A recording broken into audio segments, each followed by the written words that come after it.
Hi guys, welcome back to my channel. చూడండి, ఇదైతే Medicare shampoo అనమాట. ఇది నేను యూజ్ చేయబట్టి సెకండ్ టైము. నిజంగానే చాలా అంటే చాలా work it and worth is. నిజంగానే మన అంటే అప్పుడు జనరేషన్లో అంటే ఉమ్మడి ఫ్యామిలీ అందరూ చూసారు. ఇప్పుడు పెళ్లి చూసే వాళ్ళు ఎవరు ఉండదు. సో ఈ షాంపూ యూజ్ చేయండి డెఫినెట్గా అనమాట. చాలా వర్తబుల్ అండ్ రీజన్ అనిపిస్తుంది నాకు. ఎందుకంటే నేను యూజ్ చేశాను కదా, నా తలలో అయితే చాలా పెయిన్లు ఉండే. హాస్టల్ నుంచి నేను వచ్చినప్పుడు అయితే ఎన్ని పెయిన్లు ఉండవామో అసలు. వాటిని దాచుకుంటే ఇప్పుడు నాకు భయం వేస్తుంది. పెళ్ళి నా తలలో ఎలా ఉండేవి అని.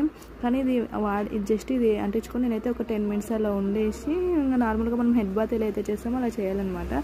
సో నిజంగానే ఫ్రెండ్స్, ఎవరైనా సరే ఇప్పుడు మనం సింగిల్గా ఉంటాం కదా, నిజంగా చెప్పాలంటే ఫస్ట్ పెయిన్ చూసుకునేంత టైం కూడా ఉండట్లేదు. అంత బిజీ లైఫ్లో అయిపోయినాయి కదా. నిజంగానే ఇది ఒక్కసారి అంటించుకొని మీ పిల్లలు హాస్టల్ నుంచి వచ్చినప్పుడు కూడా అంటించండి. డెఫినెట్గా పేర్లన్నీ మటమయం అయిపోతాయి అనమాట. నాది గ్యారెంటీ. నిజంగానే చాలా అంటే చాలా వర్తబుల్ మెడికల్ షాంపూ అనమాట. ఇది పేర్లకు సంబంధించినది.